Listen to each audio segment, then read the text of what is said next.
Yes, good evening, students.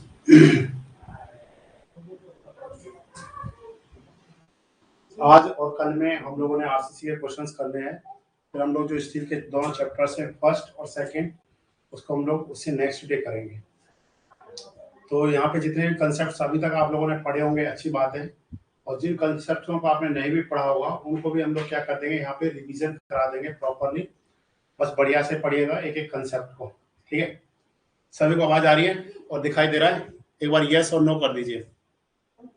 Yes, Riya Kumari का message कर दीजिए ग्रुप में, सभी स्टूडेंट्स क्या आ जाएंगे, ऐड हो जाएंगे, ठीक है। चलिए, गुड इवनिंग टू ऑल। ये रिवीजन क्लासेस है, इस बार सारा ऐप पे ही आपको अवेलेबल मिलेगा सारे सब्जेक्ट्स का। तो देखते हैं वन बाय वन क्वेश्चंस को। ये आरसीसी के क्वेश्चंस इसी पॉइंट से स्टार्ट होते हैं, ठीक है ना। इससे पहले वाला जो क्वेश्चन है वो स्टील के क्वेश्चन है। Good evening, yes sir, yes sir, yes, okay, very good. चलो अब स्टार्ट हो जाइए क्वेश्चंस का आंसर देना। वन बाय वन क्वेश्चंस का आंसर दीजिए प्रॉपरली, एक एक पॉइंट को समझते हुए। पहला क्वेश्चन क्या है students? Sir important numerical again बता दीजिएगा।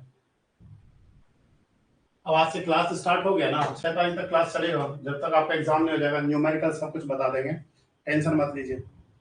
चलिए, तो पहले क्वेश्चन का आंसर बताइए स्टूडेंट्स। क्वेश्चन नंबर 65 का आंसर बताइए फर्स्ट। यहाँ से जो हमने आपको एक टेबल वो दिया हुआ है, पीडीएफ दिया था, उस पीडीएफ का क्वेश्चन नंबर 65 इसी पॉइंट से स्टार्ट होता है। तो जल्दी जल्दी आप आंसर बताते जाइए, क्या क्या आंसर है। The maximum strain in concrete at the outer most fibre. तो जल्दी जल्दी से आंसर बताते जाइएगा। यस, वेरी गुड, ठीक है ना। जितना जल्दी आप आंसर बताइएगा उतना ही क्या जाएगा, हमारे लिए बेनिफिट हो जाएगा, ठीक है। तो आप लोगों ने देखा होगा the maximum strain in concrete at the outer most fibre, ठीक है। जब हम लोग क्या करते हैं, कोई भी ब्लॉक बना ले रहे हैं, ध्यान देखते चलेगा।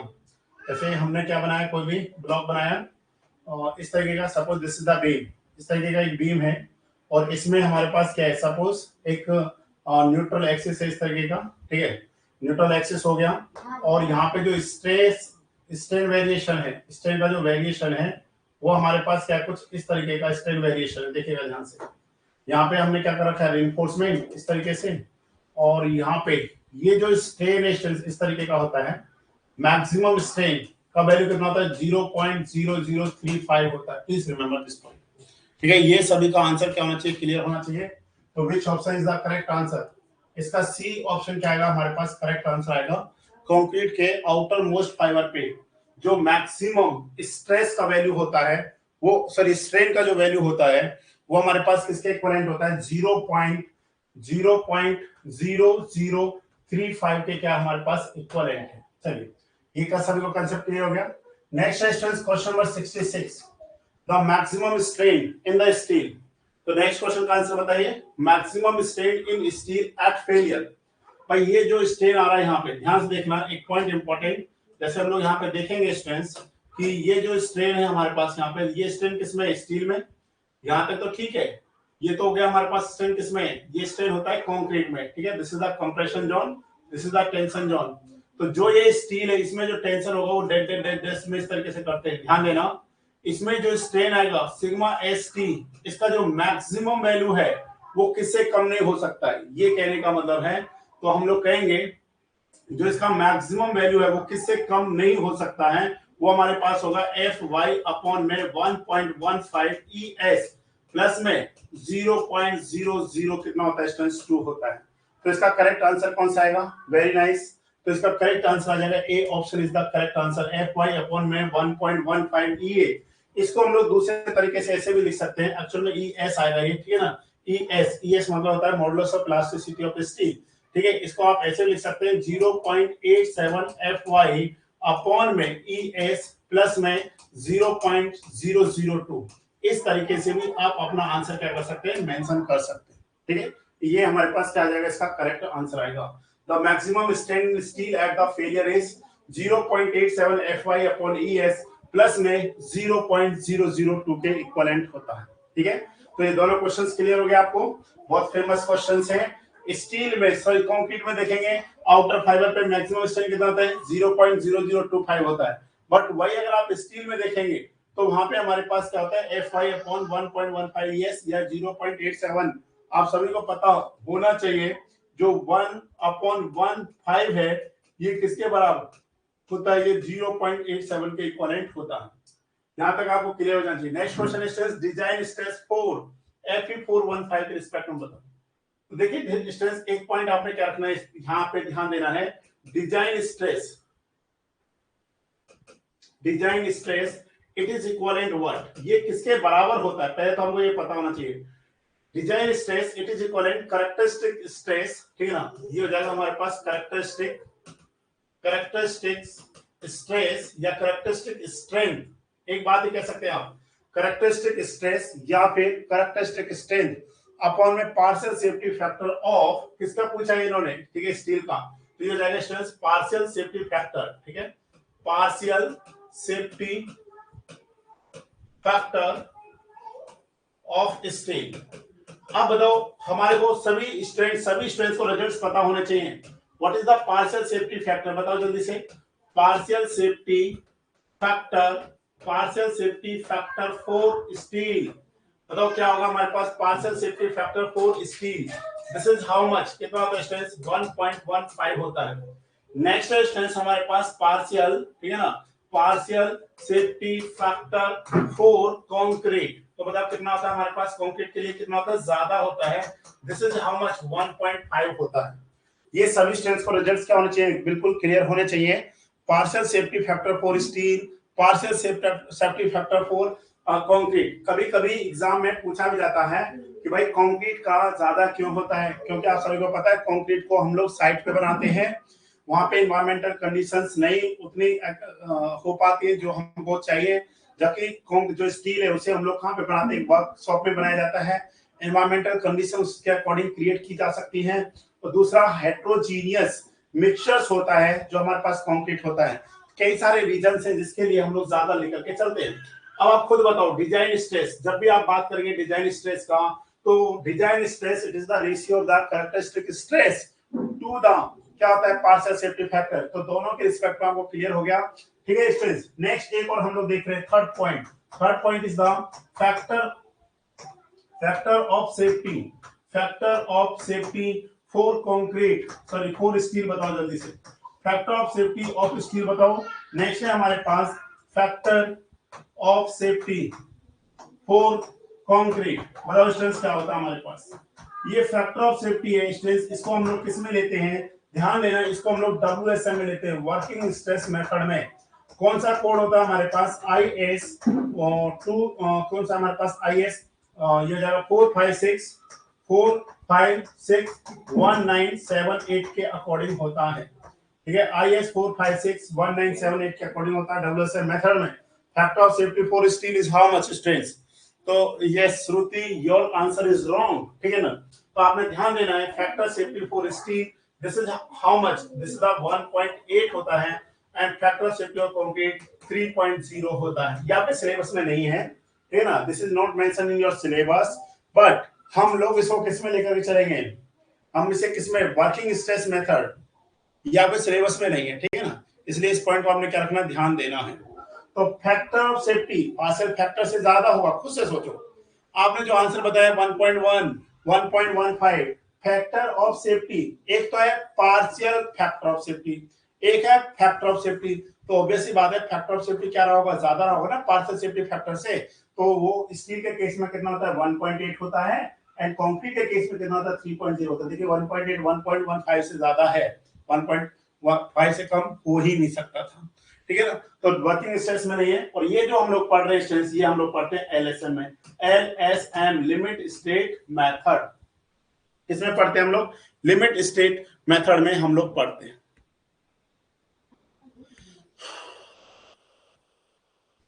चलिए यहां तक सभी स्ट्रेस को क्लियर,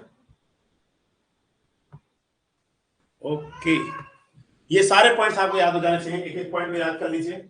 इस तरह के जितने भी एक्स्ट्रा पॉइंट्स हैं सबको लिख लीजिए, पीडीएफ भी मैं आपको अपलोड कर दूंगा, डोंट वरी, ठीक है ना।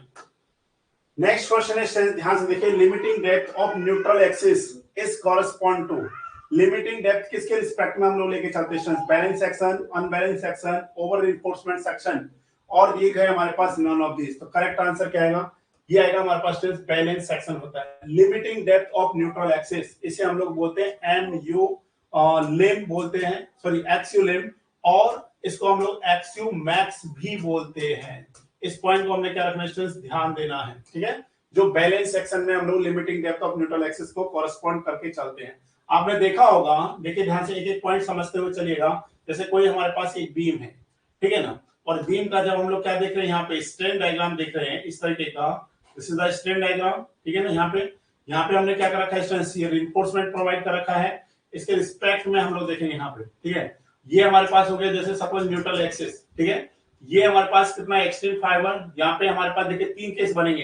पहला केस है हमारे पास ये वाला, ठीक है स्टूडेंट्स। तो ये हमारे पास जो है, एक सेकंड जस्ट वेट, ठीक है, ये इस तरीके से बनेगा। यहाँ पे देखिए ध्यान से, इस तरीके से, यस। तो जब हमारे पास देखिए यहाँ पे 0.0035, यहाँ पे कितना स्टूडेंट 0.87 FY अपॉन में ES, प्लस में हमारे पास कितना 0.002 है। ये ध्यान देखिएगा, 0.87 अपॉन में ES FY प्लस में 0.002 है। एक पॉइंट हमें तो ध्यान देना है, जो वेरी इंटरेस्टिंग पॉइंट है, वो ये है कि ये डेप्थ जो हमारे पास, this depth is the XU max, ठीक है।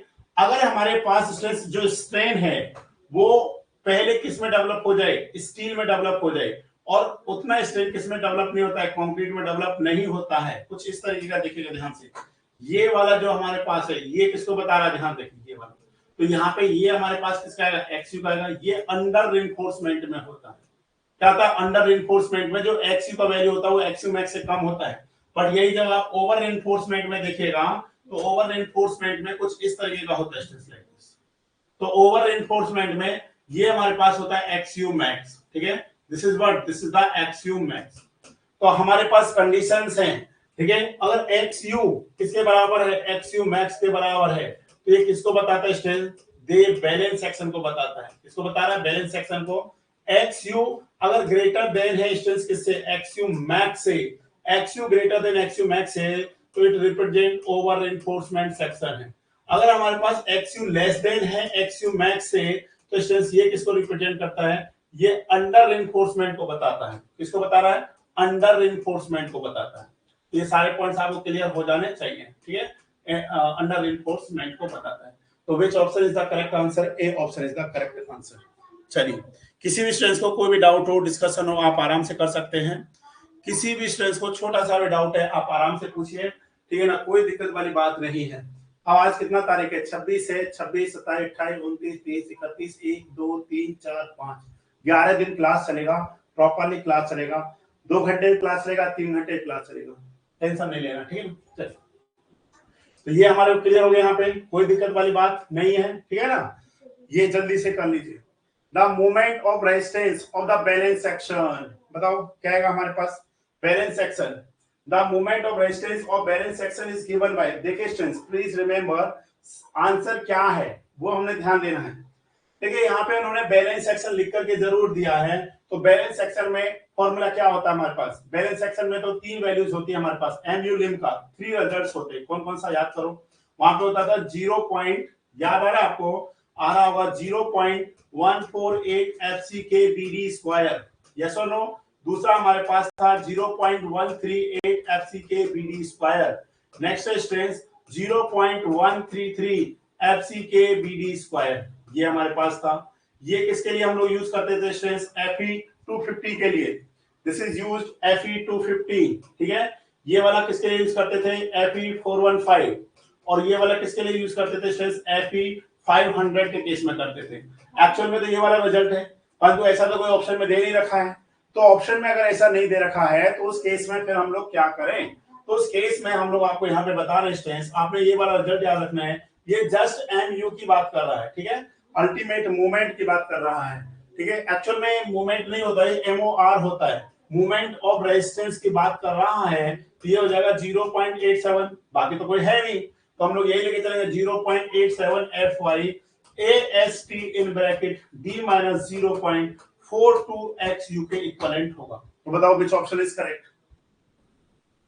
Which option is correct. सभी का आंसर आना चाहिए। वेरी गुड रिया, श्रुति, शिवम। और भी स्टूडेंट्स हैं क्या, यस स्टूडेंट्स तो बहुत सारे हैं भैया, आप भी आंसर दीजिएगा। यस प्रेरणा, मेघा रानी डी, वेरी गुड। तो आपको एक एक क्वेश्चन याद हो जाना चाहिए कि किस क्वेश्चन का क्या आंसर है और वो आंसर ही क्यों है। Very good. Movement of resistance is what, चलिए वो भी हम लोग बता ही देते साथ साथ में।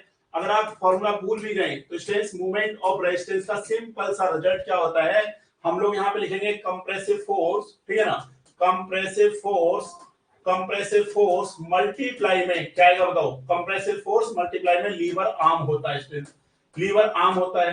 तो इसे हम लोग ऐसे भी लिख सकते हैं टेंशन फोर्स, ठीक है ना, ऐसे भी लिख सकते हैं टेंशन फोर्स, ठीक है ना, टेंशन फोर्स मल्टीप्लाई में क्या लिखेंगे स्ट्रेस लीवर आर्म। जैसा भी आपका मन करे उस तरीके से हम लोग क्या कर सकते हैं, चीजों को लिख सकते हैं। ध्यान देखिए जितने भी क्वेश्चन से आप सभी का आंसर दे सकते हैं, जितने भी डिस्प्ले पे, बाकी एक्सप्लेनेशन सुनते रहो। तो एमओआर के दो रिजल्ट टेंशन ध्यान देना, मूवमेंट ऑफ रेजिस्टेंस का एक तो होता है 0.36 एफसीके बीडी, ठीक है ना, 0.36 एफसीके बीएक्सयू होता है, BXU in bracket D minus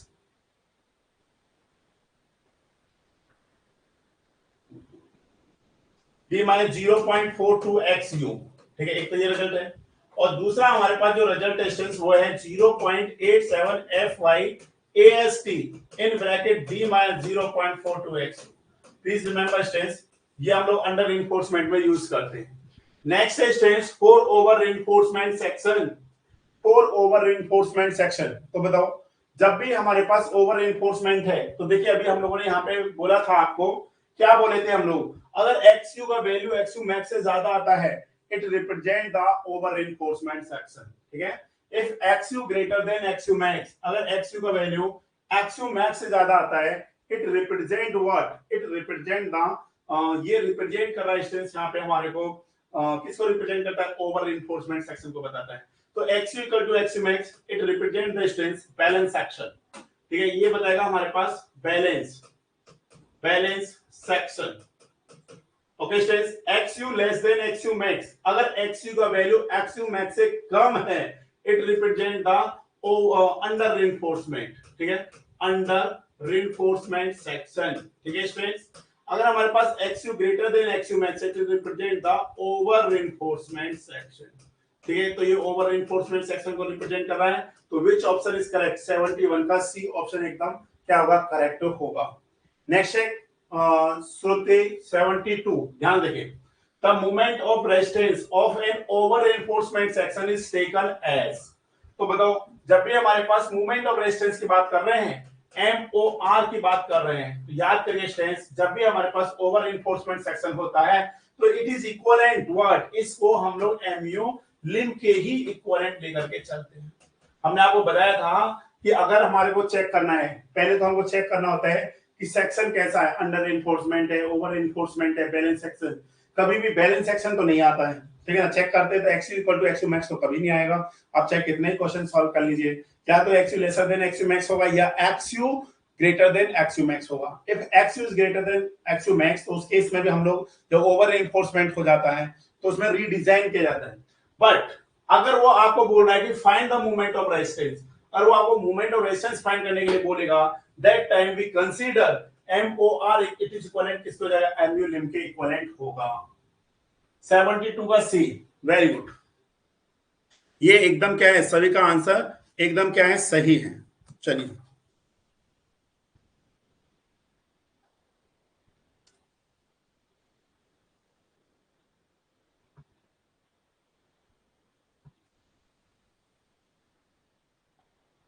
seventy two का सी, निश्चय कुमार, वेरी नाइस। यहां तक सभी स्टूडेंट्स का क्लियर हो गया। बाकी अब आपने डिपेंड कर देना है कि वो किस ग्रेड पे डिपेंड कर रहा है, ठीक है। तो बाकी केस में आप इन 3 रिजल्ट्स को क्या रख सकते हैं, याद रख सकते हैं। 0 पॉइंट, ठीक है, इसका आंसर भी बता देते हैं स्टूडेंट्स साथ साथ में, जिससे दिक्कत नहीं होगा आप लोगों को, क्योंकि ये जब मिल जाएगा तो इसमें आप डायरेक्ट इनको याद करके भी क्या कर सकते हैं, जा सकते हैं। चलिए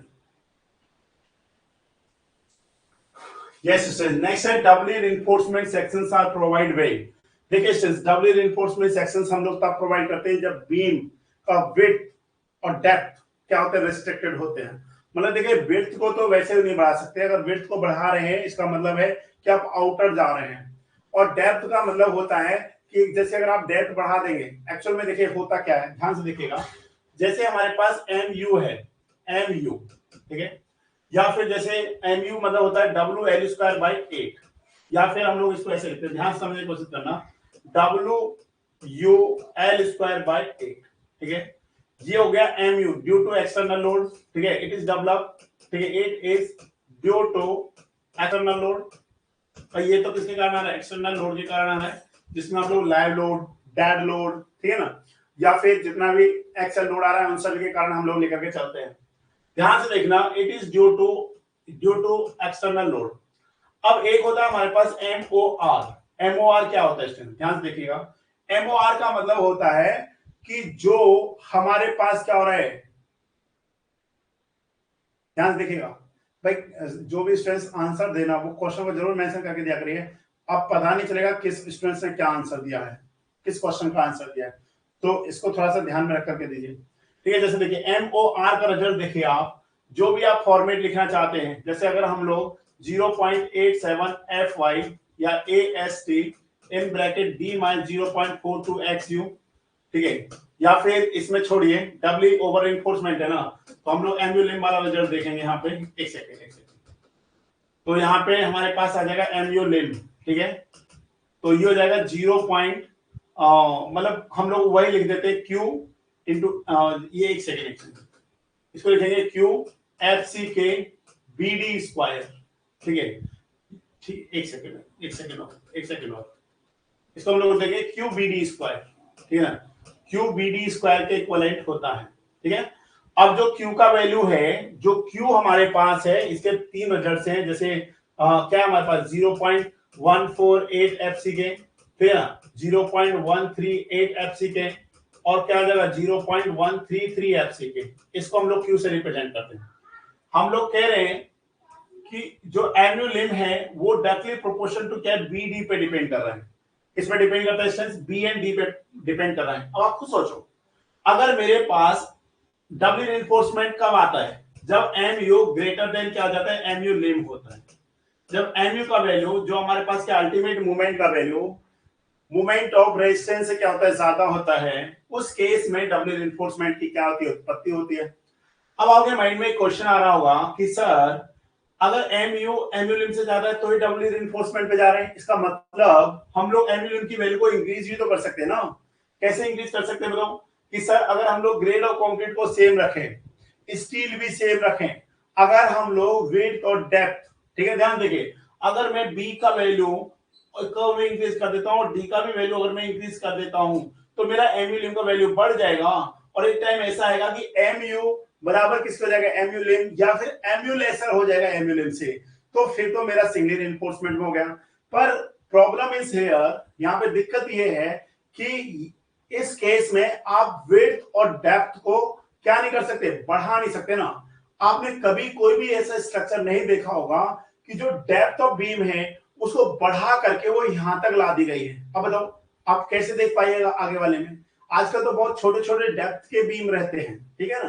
तो कहने का मतलब क्या है कि हम लोग उसको इस तरीके से डिजाइन करेंगे, इस तरीके से डिजाइन करेंगे कि उसके विड्थ और डेप्थ को हम लोग क्या कर सके, रिस्ट्रिक्ट कर सके, उसको क्या नहीं कर सके, स्ट्रेंथ इंक्रीज नहीं कर सके। ये हमारे पास होता है। तो बीम डायमेंशंस आर रिस्ट्रिक्टेड, ठीक है, तो बीम डायमेंशंस आर रिस्ट्रिक्टेड, ये एकदम क्या हमारे पास करेक्ट आंसर है। दूसरा, बीम इज कंटिन्यूअस। बीम हमारे पास कैसा स्ट्रेंथ, कंटिन्यूअस है। लोड इसेंट्रिक है, मतलब इसेंट्रिसिटी लोड है, अगर इसेंट्रिक लोड होगा तो वहां पे आने वाला जो मूवमेंट है वो क्या कर जाएगा, स्ट्रेस बढ़ जाएगा। अगर हमारे पास आने वाला स्ट्रेसेस बढ़ गए तो ऑब्वियसली बात है फिर हमारे को वहां पे डब्ल्यू रिइंफोर्समेंट की जरूरत पड़ेगी, इसलिए इसका करेक्ट आंसर डी आना चाहिए। चलिए नेक्स्ट देखिए stress, movement of resistance of A W reinforcement beam. जो मूवमेंट ऑफ रेजिस्टेंस है ऑब्वियसली बात है वो क्या होगा, स्ट्रेस ग्रेटर देन RBD² होगा। यस और नो, MU ग्रेटर देन होता है MU लिम से, तो ही हम लोग क्या करते हैं, डिजाइन करते हैं किसका, डब्ल्यू रिइंफोर्समेंट का, ठीक है, डब्ल्यू, ठीक है, डब्ल्यू रिइंफोर्समेंट का हम लोग क्या करते हैं, डिजाइन करते हैं कब, जब हमारे पास ultimate movement is greater than MU lim होता है। और एमयू लिम मतलब यहाँ पे जो आरबीडी स्क्वायर, आर मतलब जैसे हमने यहाँ पे लिख दिया था क्यू, आप इसको क्या लिख सकते हैं, आर भी लिख सकते हैं। आप आर लिख दीजिए या फिर क्यू लिख दीजिए, ठीक है ना। तो ये होता है 0.148 एफसीके, 0.138 एफसीके, 0.133 एफसीके के होता है, greater than RBD square, less than RBD square, ये सिंगली रिइंफोर्समेंट में होता है student. This is what, this ये सिंगली रिइंफोर्समेंट में होता है। इक्वल टू ये बैलेंस सेक्शन में होता है, इसमें होता है बैलेंस सेक्शन में। जब भी बैलेंस सेक्शन का आप क्या करिएगा, डिजाइन कीजिएगा, तो डिजाइन करते टाइम हम लोग क्या करते हैं, in case of balance section, ये ध्यान दीजिएगा, in case of balance section, in case of balance section क्या होता है स्टूडेंट्स हमारे पास, MU lim it is equal what, MU के बराबर होता है। तो ये पॉइंट हमने क्या रखना है स्टूडेंट्स, याद रखना है। यहां तक किसी स्टूडेंट्स को डाउट, एनी डाउट बताओ।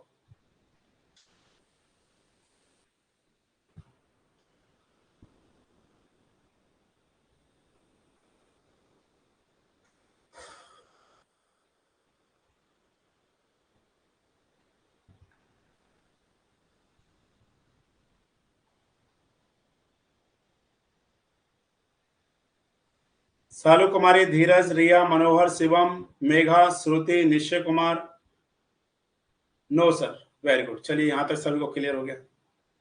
Next students, modular ratio for compression steel, ठीक है ना। मॉड्यूलर रेशियो ये आपको स्टूडेंट्स याद रखना पड़ेगा, क्योंकि जो मॉड्यूलर रेशियो है ये हम लोग सब डब्ल्यूएसएन में पढ़ते हैं। This is the out of syllabus question है, ठीक है ना, डब्ल्यूएसएन में पढ़ते हैं हम लोग, इसलिए इसके रिजल्ट को आप डायरेक्ट याद रख सकते हैं 1.5 मीटर पे, ठीक है ना। एक्चुअल में इट इज द रेशियो, जो मॉड्यूलर रेशियो होता है, it is the ratio of, इसे हम लोग जो बोलेंगे modular ratio, it is the ratio of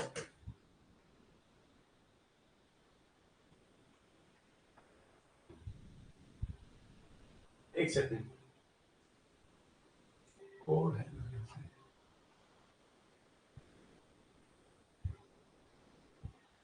एक सेकंड स्टूडेंट्स।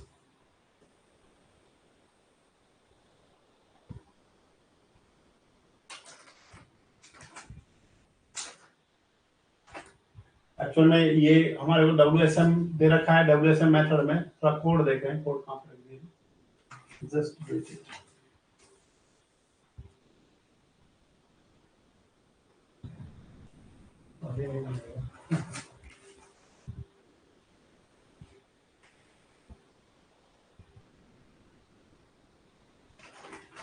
ES अपॉन EC ही होता है स्टूडेंट, ध्यान दीजिए। ES मतलब modulus of elasticity, modulus of elasticity of steel to the concrete for short duration, तो ये n से डिनोटेड किया जाता है स्टूडेंट्स, ये ES अपॉन क्या होता है, EC होता है। अब आप सभी ने पढ़ा होगा what is the EC, EC का रिजल्ट क्या होता है students, modulus of elasticity, yes और no, yes, Young's modulus of steel to the Young's modulus of steel, very good. अब आप सभी ने पढ़ा होगा, बताओ EC का वैल्यू क्या होता है स्टूडेंट्स, EC का वैल्यू हमारे पास क्या होता है, EC के हमारे पास दो वैल्यूज होता है स्टूडेंट्स, ये ध्यान देना आप, जैसे हम लोग यहाँ पे लिख दे रहे हैं, EC के दो रिजल्ट्स होते हैं, EC इक्वल टू होता है 5000 अंडर रूट FCK। तो एग्जाम में क्वेश्चन बन सकता है आपके पास, जो EC होता है हमारे पास, what is the EC, EC is the modulus of elasticity, ठीक है, EC is the modulus of elasticity, it depends on the grade of concrete. किस पे डिपेंड करता है students, it depends on the grade of concrete. तो हम लोग जो यूज करते हैं, it is use for short duration, इसके यूज करते हैं शॉर्ट टर्म के लिए हम लोग यूज करते हैं। एक EC का फॉर्मूला आता है स्टूडेंट्स हमारे पास 5000 अंडर रूट FCK अपॉन में 1 प्लस थीटा। तो आप सभी को याद होना चाहिए students, it is use for long term, ठीक है, इसे हम लोग लॉन्ग टर्म में क्या करते हैं, यूज करते हैं। And what is the theta, जो यहाँ पे theta students, theta is what, this is the creep coefficient होता है, क्रीप कोफिशिएंट होता है, ठीक है, इतना आप क्या रख सकते हैं, याद रख सकते हैं, theta is the creep coefficient हमारे पास होता है। यस 5800 एफसीके और 5700 एफसीके। जो फॉर्मूला लिखे हैं ना, ध्यान देखिए एक सेकंड, हम लोग यहाँ पे कुछ पॉइंट है उनको लिख देते हैं आप लोगों के लिए, इससे थोड़ा सा हेल्प हो जाएगा। EC इक्वल टू 5000 क्लियर ना, under root FCK for short term duration के लिए है। एक स्टेंस हमारे पास EC equal to 5000 under root FCK, ये हो जाता है स्टेंस अपॉन में 1 प्लस थीटा, ये होता है लॉन्ग टर्म के लिए, ठीक है, लॉन्ग टर्म के लिए है।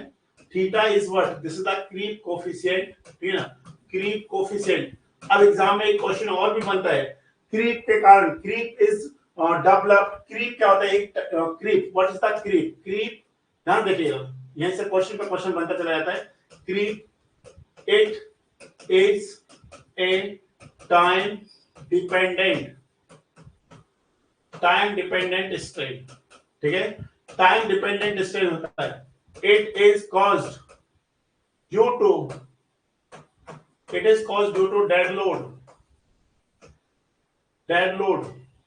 or sustained load। ये क्या होता है स्ट्रेन, क्रीप एक टाइम डिपेंडेंट स्ट्रेन होता है। It is the ratio, it is caused by due to dead load और सस्टेन लोड के कारण होता है। मतलब लोड में बढ़ा रहे हैं, लोड कांस्टेंट है, फिर भी उसमें जैसे जैसे टाइम पास होता जा रहा है उसमें क्या डेवलप होता जा रहा है, स्ट्रेन डेवलप होता जा रहा है, तो उस स्ट्रेन को हम लोग क्या बोलते हैं, क्रीप स्ट्रेन बोलते हैं, ठीक है।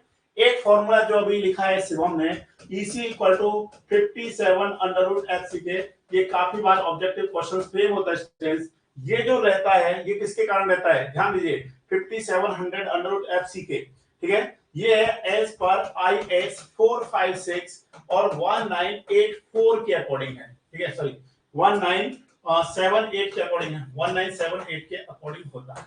ध्यान देना दीज टू रिजल्ट्स, ये हमारे पास है IS 456 2000 के अकॉर्डिंग है।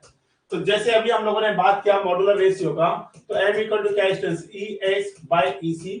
तो ध्यान से देखिए स्टेंस, ये हो जाएगा हमारे पास EC का वैल्यू, आप सभी ES का वैल्यू सभी को पता है, 2 मल्टीप्लाई 10⁵ न्यूटन पर mm स्क्वायर, डिवाइड में क्या आता है स्ट्रेंथ 5000 अंडर रूट एफसीके, ये किसके लिए, फॉर शॉर्ट टर्म, ठीक है, ये हो जाएगा फॉर शॉर्ट टर्म के लिए है। वैसे ये सिलेबस में नहीं आएगा पर फिर भी मैं बता दे रहा हूं कि आप ये ना कहें कि हमको बताया नहीं था। ये हो जाएगा स्ट्रेंथ ES बाय EC, ठीक है, ये तो सेम ही रहता है, परंतु यहाँ पे E लॉन्ग टर्म के लिए है, ठीक है, ECL इस तरह देख सकते हैं, तो ये हो जाएगा स्ट्रेंथ ES मल्टीप्लाई में 1 प्लस थीटा अपॉन में क्या आ जाएगा 5000 अंडर रूट एफसीके के इक्विवेलेंट होता है, ठीक है, this is for long term, और स्ट्रेंथ एक फॉर्मूला है हमारे पास M, तो ये होता है 280 अपॉन 3 सिग्मा CBC, ठीक है स्ट्रेंथ, और हम लोग लिखेंगे it is in this partially consider long term effect.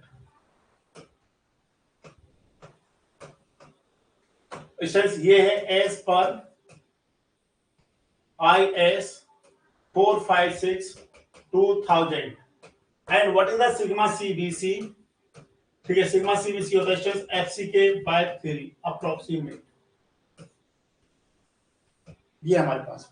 तो किसी भी ग्रेड ऑफ कंक्रीट के लिए आप सिग्मा M का वैल्यू क्या कर सकते हैं, फाइंड कर सकते हैं। तो ये हमारे पास सारा रिजल्ट था। चलिए नेक्स्ट क्वेश्चन का आंसर बताओ students, question number 76। Very good, sigma CBC का मतलब होता है FCK by 3, it is not exact but इसी के क्या होता है, इक्विवेलेंट होता है। जल्दी जल्दी से आंसर बताइए, देखिए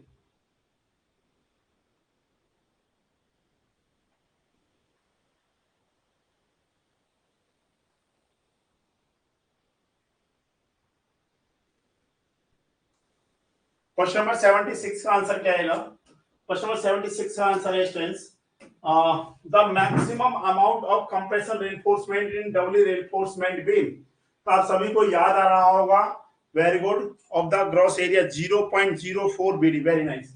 तो इसका जो करेक्ट आंसर स्टूडेंट्स वो हमारे पास आएगा डी ऑप्शन। ठीक है, तो जैसे अगर हम लोग इसको देखें, ठीक है, अगर हम लोग इसको देखते भी हैं तो जैसे हमारे पास ये कोई बीम है लाइक दिस, इस तरीके का जो बीम होगा इसे हम लोग बोलते हैं डबली रिइंफोर्समेंट बीम। ठीक है, this is the doubly reinforcement beam. ठीक है, and this is what, this is the neutral axis. ठीक है, this is the neutral axis. तो ये हमारे पास reinforcement strength, this is the compression reinforcement. Compression reinforcement है, ठीक है ना, this is the compression reinforcement and this one is the tensile reinforcement. Tensile reinforcement. अब आप सभी को एक पॉइंट याद रखना स्टूडेंट्स, एज पर कोड जो टेंसाइल रिइंफोर्समेंट है एएसटी, ये कितना हो सकता है, एएसटी मैक्स, ये मैक्सिमम कितना हो सकता है स्टूडेंट, 0, ये हो सकता है हमारे पास 4% ऑफ ग्रॉस एरिया। ठीक है, gross area, please remember gross area मतलब this is the width, this is how much B and this is the D, capital depth के बराबर है, कैपिटल डी के बराबर।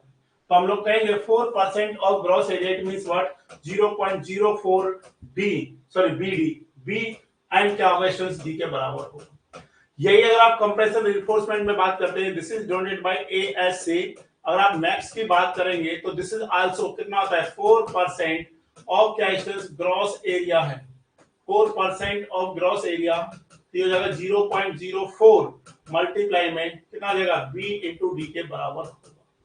यही अगर सिंगली रिइंफोर्समेंट में बात करें तो भी हमारे पास वही होगा, सिंगली रिइंफोर्समेंट में भी स्ट्रेंथ यही हमारे पास होता है।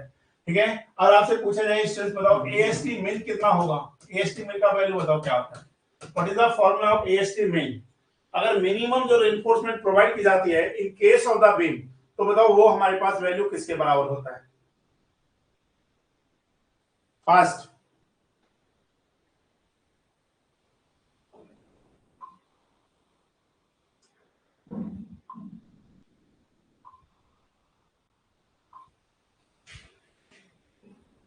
वो एक ही मैसेज को बहुत सारी बार भेज दिया स्टूडेंट्स ने,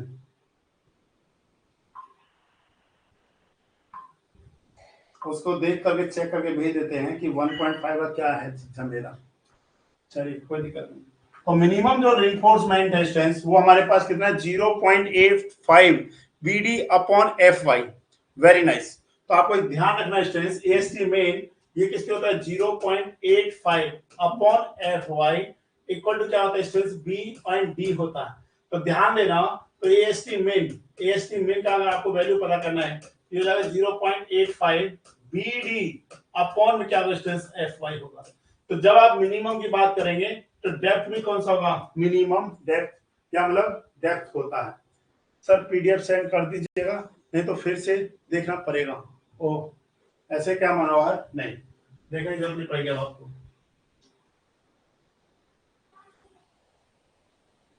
चलिए स्टूडेंट्स, तो हम लोग अब चलते हैं, यहां तक हमारे पास क्लियर हो गया। तो ये maximum amount of compression reinforcement in a doubly doubly reinforcement beam में जो हमारे पास है वो हमारे पास किसके बराबर है, 0.04 बीडी के बराबर है। ठीक है, 0.04 बीडी के बराबर है।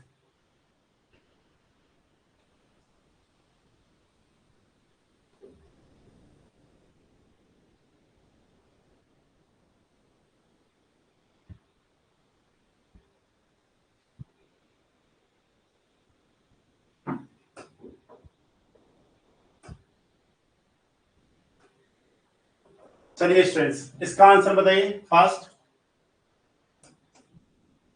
कोई कोई क्वेश्चन तो बहुत ही खतरनाक पूछा हुआ है। When the load are reversing, the beam is designed as।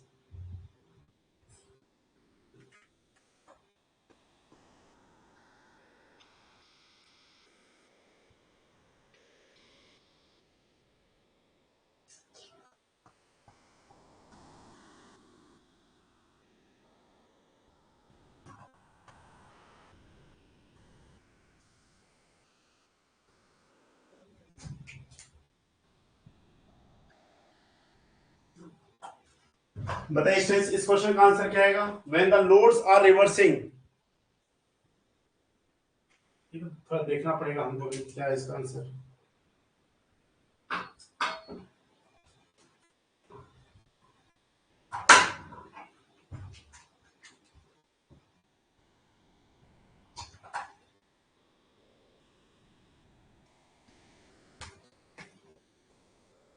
77 का आंसर बताइए क्या होगा।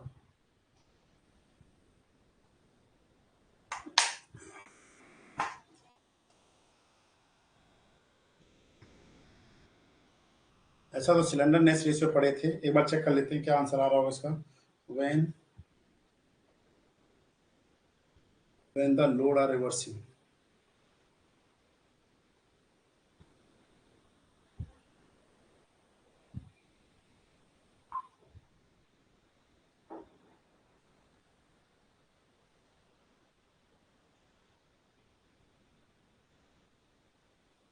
एक सेकंड, नहीं क्या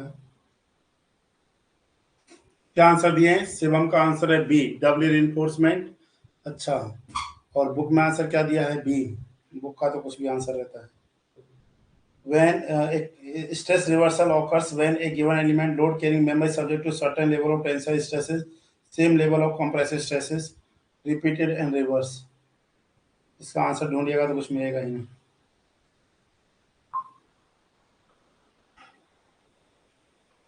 ये थोड़ा छोड़ना पड़ेगा इस क्वेश्चन को।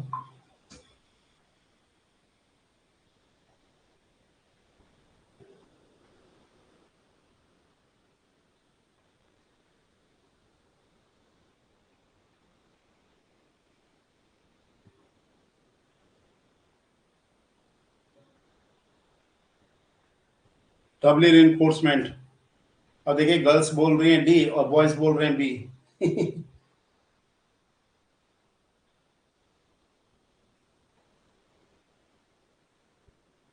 डबली रिइंफोर्समेंट वाला तो आंसर सही है स्टूडेंट्स। एक सेकंड, जो डबली रिइंफोर्समेंट बीम वाला क्वेश्चन था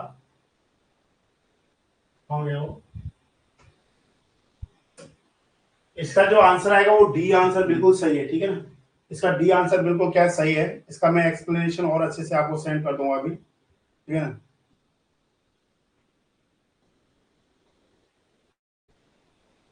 ये तो सही है, इसका थोड़ा सा देखना पड़ेगा यार। Reversal of stresses.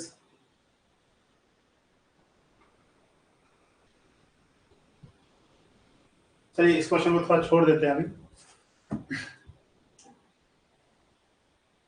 ये एक क्वेश्चन है स्टूडेंट्स, इसको थोड़ा सा इसमें भी हमको डाउट है, जस्ट वेट। ठीक, नेक्स्ट क्वेश्चन बताइए आप स्टूडेंट्स। नेक्स्ट क्वेश्चन बताइए। देखिए ओवर एनफोर्समेंट भी तो कभी डिजाइन किया ही नहीं जाएगा, ये तो ऑप्शन ही गलत है, कोई सी मत लगा दीजिएगा। लोड्स आर रिवर्सिबल, इसका मतलब हो गया कैंटिलीवर बीम पे जा सकता है कि टेंशन क्या जा रहा है, कंप्रेशन। लोड्स आर रिवर्सिंग, ठीक है। चलिए कोई दिक्कत नहीं, इसका आंसर बताइए जल्दी से आप।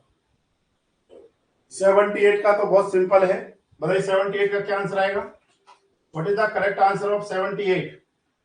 For limit state of collapse the value of partial safety factor for concrete. Concrete के केस में तो कितना होगा 1.5, और स्टील के केस में होता है इतना। Next what is the characteristic load means the value of load which has a probability not being exceeded।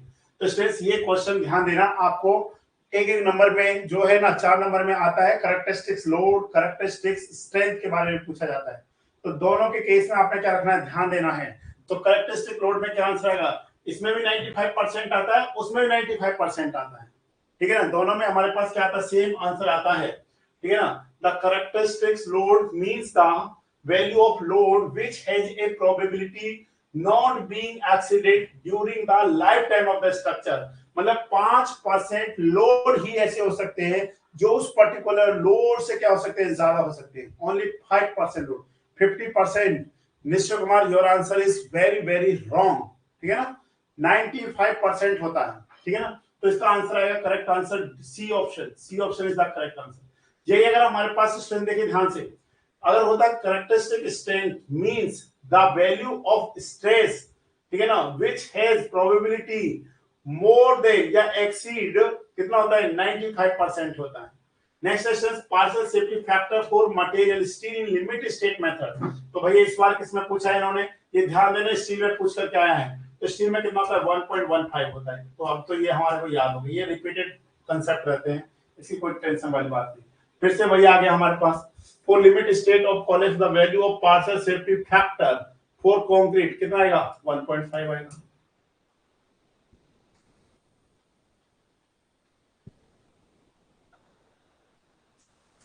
नहीं कोई दिक्कत नहीं।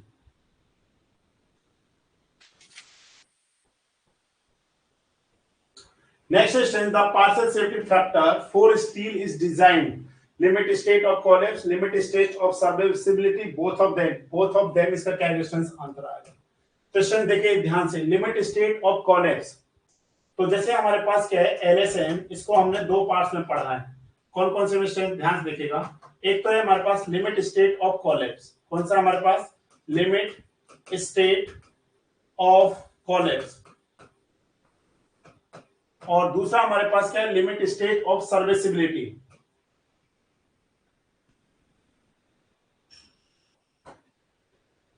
योगेश एलएसएम, ठीक है ना। यहां पे हमारे पास आएगा क्या, ये हो गया लिमिट स्टेट ऑफ सर्विसिबिलिटी। बताओ क्या क्या आता है लिमिट स्टेट ऑफ सर्विसिबिलिटी में। लिमिट स्टेट ऑफ सर्विसिबिलिटी,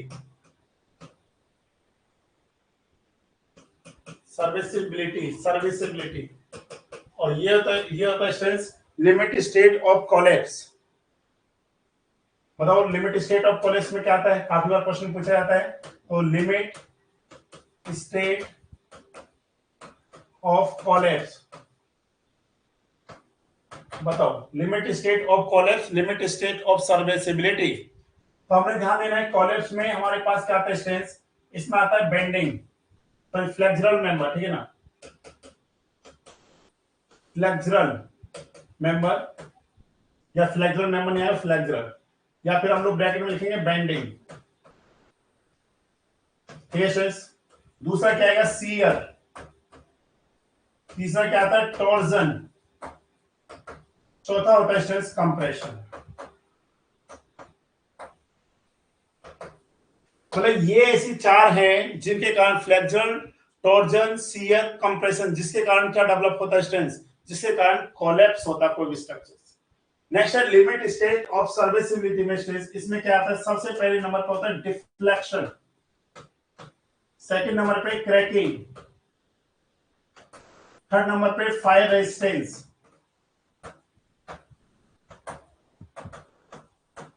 हाँ फोर्थ नंबर पर होता है क्रीप,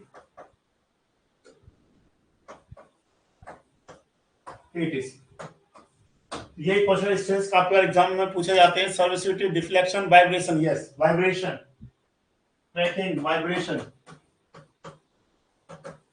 ठीक है very good. Deflection, cracking, vibrations, fire resistance, creeps, ATC, इन सबको हम लोग कंसीडर करके चलते हैं लिमिट स्टेट्स ऑफ सर्विसिबिलिटी में। जो भी हम लोग अपने स्ट्रक्चर में देख रहे हैं, डिफ्लेक्शंस देखेंगे, क्रैकिंग देखेंगे, वाइब्रेशंस फील कर पाएंगे, ठीक है ना, बट इन चीजों को हम लोग कभी भी नहीं देख पाते, जैसे शियर कब डेवलप हो रहा है, फ्लेक्सुरल, कंप्रेशन, टेंशन जितना भी होता है, इन सबको हम लोग नहीं देख पाते।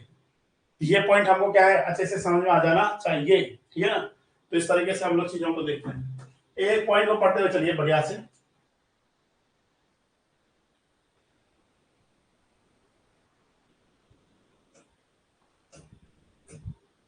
ओहो एक सेकंड, नेक्स्ट क्वेश्चन का आंसर बताइए स्टूडेंट्स। बी का आंसर आ गया 82 का बी, यहां तक सभी का आंसर आया। बी नहीं आएगा इसका आंसर, सी आएगा limit state of serviceability, limit state of collapse, C answer आएगा इसका। बोथ ऑफ देम जो हम लोग डिजाइन करते हैं, नहीं कौन सा क्वेश्चन है देख सकते,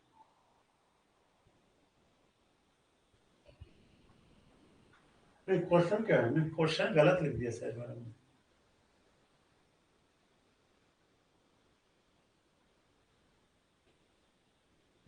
थ्री का डी, एक सेकंड देखिए, रिमेन अनचेंज्ड, देखते हैं एक सेकंड स्टूडेंट्स। अगर क्वेश्चन, इस क्वेश्चन को अगर हम लोग लिखते हैं, दूसरा क्वेश्चन देखिए, इसमें क्वेश्चन है ध्यान देखिएगा, डिफ्लेक्शन क्राइटेरिया कम्स अंडर। अगर क्वेश्चन ये होता है students, deflection criteria, TERI, deflection criteria comes under, बताओ इसका आंसर क्या आएगा। डिफ्लेक्शन क्राइटेरिया कम्स अंडर, किसके अंडर में आएगा बताओ, डिफ्लेक्शन क्राइटेरिया कम्स अंडर, तो आप बताओ किसमें आएगा। अब इसका आंसर क्या होगा, ये क्वेश्चन है, जैसे ये क्वेश्चन तो लगता है partial safety factor for steel in design is, ठीक है, ये क्वेश्चन शायद गलत लिख दिया मैंने, बट हम लोग पार्शियल सेफ्टी फैक्टर तो दोनों के रिस्पेक्ट में लेकर के चलते ही हैं, नो डाउट। अब इसका आंसर बताओ, डिफ्लेक्शन क्राइटेरिया एक कम्स अंडर किस में आ रहा है, तो अभी हम लोगों ने पढ़ा है ना, डिफ्लेक्शन क्राइटेरिया किस में आता है, लिमिट स्टेट ऑफ सर्विसिबिलिटी में आता है, इसलिए इसका आंसर क्या आएगा, बी आएगा, क्या आएगा, B, limit state of serviceability होगा, हो जाएगा तब, ठीक है। चलिए अब आप बताओ, in a RC beam area of steel is increased, the neutral axis of the section moves. तो देखिए स्टूडेंट, जब भी हम लोग आरसी बीम की बात कर रहे हैं तो न्यूट्रल एक्सिस क्या होता है हमारे पास, ध्यान से देखिएगा, न्यूट्रल एक्सिस का जो फॉर्मूला है ये होता है 0.87 FY अपॉन में हमारे पास क्या स्ट्रेस, ये हो जाएगा 0.36 FCKB, यस और नो, FCKB ये हमारे पास है। तो क्या हम यहाँ पे कह नहीं रहे XU max is directly proportional to AST, XU max क्या है, डायरेक्टली प्रोपोर्शन है AST के, तो वो हमारे पास बताइए इसका आंसर क्या आएगा, इसका मतलब क्या हुआ, 83 का C रिमेन अनचेंज्ड, हाउ हम लोग बोल रहे हैं XC का फॉर्मूला क्या था, 0.87 FIAST by 0.36 FCKB, तो XU is directly proportional to क्या हमारे पास AST है, अगर XU is directly proportional to AST है, इसका मतलब क्या हो गया बताओ, इसका मतलब क्या है, अप होगा, इसका मतलब क्या है, देखिए ध्यान से क्वेश्चन को समझिए, खुद से प्यार से प्रेम से समझो भाई, जैसे ये बीम है हमारे पास, अब इसमें जो रिइंफोर्समेंट है, जैसे सपोज ये रिइंफोर्समेंट है, और अभी न्यूट्रल एक्सिस हमारे पास कहां पे, यहाँ पे है, जैसे हमने एक और बार बढ़ा दिया तो यही न्यूट्रल एक्सिस कहां पे जाएगी, यहाँ पे हो जाएगी, तो बताओ अब ये बॉटम से ये क्या हो गई है, अप हुई है या डाउन हुई है, पहले के कंसीडर में ये क्या डिस्टेंस डाउन हो गई है, ठीक है, तो इसका मतलब इसका करेक्ट आंसर आएगा बी ऑप्शन, क्या जाएगा, डाउन हो जाएगा। अनचेंज कैसे होगा बताओ, शिवम बताओ कैसे अनचेंज होगा, कि सर मैं जो बोल देता हूं वही सही रहता है, ऐसे है क्या,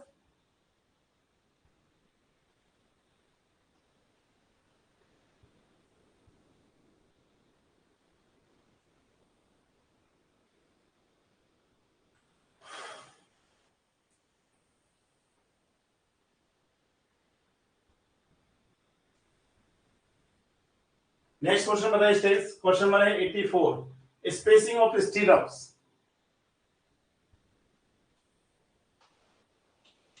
नेक्स्ट है spacing of स्टीरअप्स for a cantilever beam. देखिए स्टीरअप्स का स्पेसिंग से मतलब जो है वो बीम पे डिपेंड नहीं कर रहा है, वो डिपेंड करता है सपोर्ट्स पे, वो डिपेंड करता है शियर फोर्स पे, तो मतलब शियर फोर्स मैक्सिमम कहां पे होगा, जैसे भाई खुद से बना लो बीम, जैसे ये हमने क्या बना दिया, इस तरीके से हमने बीम बनाया, कैंटिलीवर बीम यूडियल लोड रहता है, इसमें आप सबको पता है, तो यहाँ पे जब आप देखेंगे स्ट्रेस डायग्राम, शियर फोर्स का जो डायग्राम है वो कैसा बनेगा, इस तरीके से बनेगा, ऐसा बनेगा ना, ठीक है, क्योंकि यहाँ पे क्या होगा, मैक्सिमम होगा, धीरे धीरे क्या होगा, डाउन होगा, तो जहां पे सपोर्ट्स प्रोवाइड कर रखा है एट द सपोर्ट्स पे जो स्पेसिंग होगा वो मोर होगा, नहीं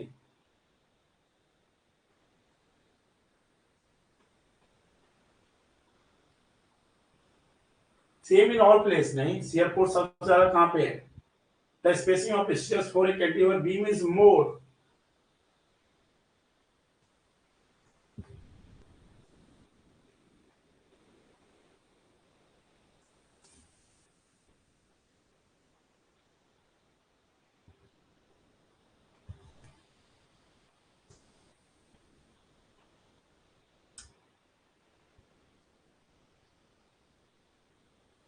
मिड पे मोर होता है इन case of simply supported beam, because simply supported में जो मिनिमम शियर फोर्स होता है वो कहां पे होगा, वो हमारे पास कहां पे होता है, सेंटर पे होता है, सेंटर पे मिनिमम शियर फोर्स और मैक्सिमम बेंडिंग मूवमेंट होता है, इसलिए सेंटर पे इन case of the simply supported में क्या होता है, मैक्सिमम होता है, एसएसबी में होता है, सिंपली सपोर्टेड में होता है।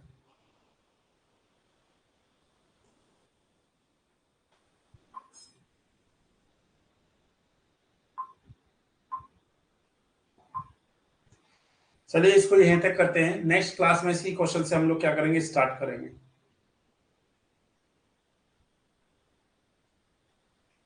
कल आरसीसी को पूरा करेंगे, कल जल्दी से क्लास स्टार्ट करेंगे, ठीक है ना, कल शाम को कोई क्लास नहीं है, अब आप लोगों का ही है, 7 साढ़े 7 बजे से स्टार्ट करेंगे। Okay students, thank you for today.